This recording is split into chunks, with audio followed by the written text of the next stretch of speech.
I was expecting more than this, honestly.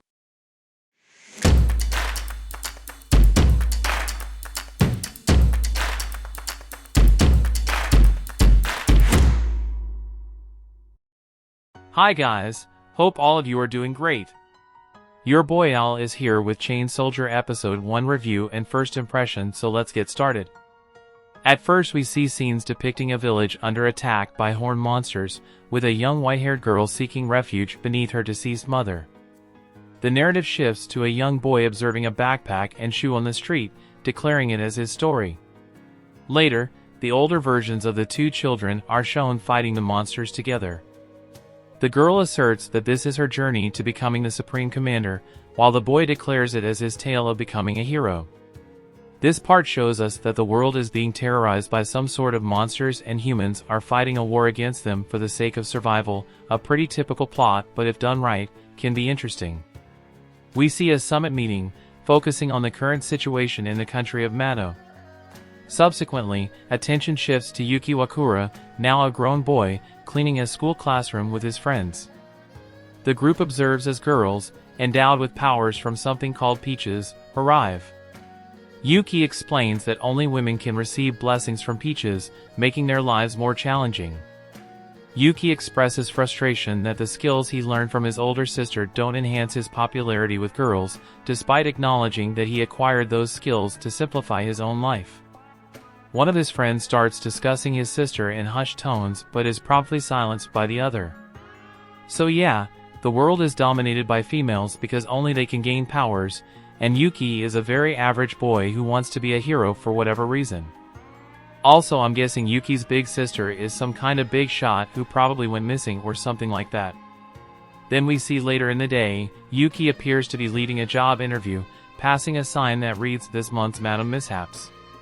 Contemplating if he can contribute more than leading a normal adult life, a sudden fog obstructs his view. Recalling a scene from his youth, the fog dissipates to reveal him in the demon capital of Mado. Consulting a manual claiming to answer questions about Mado mishaps, Yuki learns that Mado is an alternate dimension connected to Japan through mysterious gates. Mado mishaps involve damages caused by Shuki in the human world or unintentional civilian wanderings into Mado. The manual instructs Yuki to wait for the demon defense force, but this becomes impractical as a massive monster appears and attacks him, causing him to drop his phone with the manual.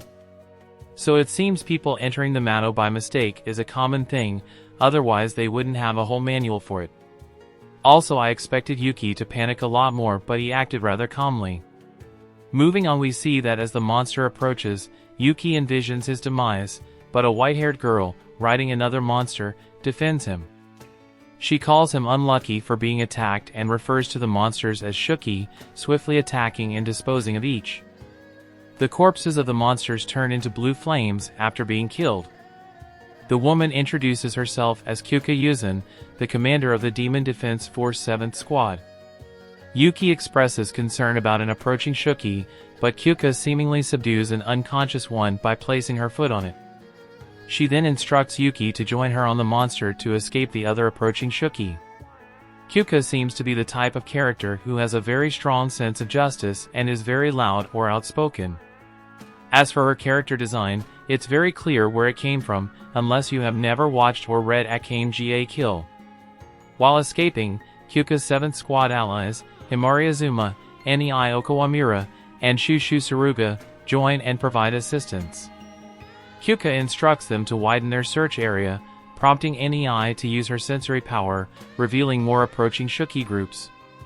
Kuka and Yuki flee while directing the others to engage the Shuki.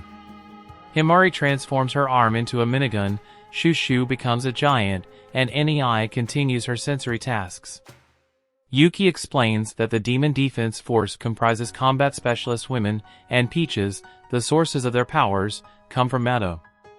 The squad discovers a young boy during their efforts, and Shushu mentions reaching her limit. While heading back with the child, they discuss Kuka, and Himari apologizes to Nei for relying on her powers. When the boy wakes up, he inquires about his sister, revealing that she is also in Mado. All the girls here are most likely going to be part of Yuki's harem, but they didn't leave much of an impression on me. We see Yuki and Kuka discuss what to do after a Mado mishap, and they come across the boy's sister being cornered by Shuki. They manage to catch her as she falls off a cliff, but they are eventually knocked off their Shuki.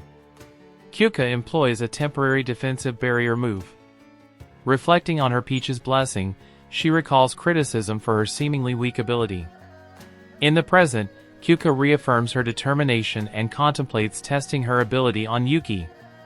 He agrees, but is puzzled when Kuka mentions enslaving him. She clarifies that if her ability enhances him, they can escape. When Yuki instinctively licks her finger, a collar and chains appear around him, transforming him into a Shuki-like monster. Kuka's ability, revealed as Eternal Chains, Slave, is the source of this transformation.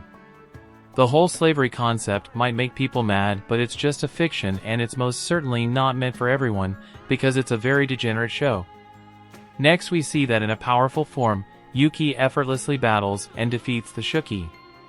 Kuka seizes the young girl, instructs Yuki to fight through the Shuki for their escape, and they easily handle a merged giant creature. Kuka's subordinates commend Yuki's strength, but he transforms back into his human self. Kuka instructs the others to leave, expressing the need to talk to Yuki. She explains her ability, declaring that he will remain in Mado as her slave. Kuka unexpectedly kisses him, mentioning that her ability requires rewarding slaves for their tasks. As she attempts another kiss, Yuki accidentally knocks off her hat, revealing antennae-like appendages on her head. Kuka explains that her body moves involuntarily due to her ability and kisses him again. The scene shifts to the Demon Defense Force headquarters, where Himari and the others prepare to send the two young children home.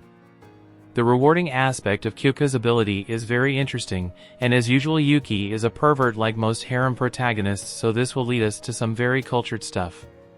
Also, the CGI is very cranky, but it's not the worst. At the end we see Kuka elucidate the peril posed by a single Shuki in the real world, expressing her dream to become the Supreme Commander and eradicate the Shuki. She invites Yuki to collaborate with her in achieving this goal, acknowledging his bravery in protecting the girl. Yuki reveals his desire to become a hero, which resonates with Kuka, leading to an agreement between them. Yuki contemplates avenging his big sister and finds Kuka's rewards appealing. The scene transitions to the 7th Squad dormitory, where Kuka introduces it as Yuki's new workplace, equipped with a potent barrier. Himari and the others report that the children have been sent back, and Kuka explains that Yuki will serve as a caretaker. While he'll be her battle slave, his role outside of combat will be that of a caretaker. Nei, Himaru, and Shushu react, and Kuka clarifies that a man cannot become a defense force member. Yuki is officially welcomed by his new squad. Yuki's words kinda implied that his sister is dead, but I highly doubt it, because in these types of anime, big sisters come back most of the time. Overall, this was a pretty typical start for a harem anime, but I heard that things will escalate very quickly, so I will keep watching it to see where it goes, but I'm not sure if I will continue reviewing it or not. Anyways, thanks for watching everyone. If you like my video, then check out some of my other videos. Also, don't forget to hit the like button and subscribe to my channel, or leave a comment if you want to say something. You can also follow me on Twitter and Instagram, or check out my Facebook page. Links are given in the description. Until then, see ya.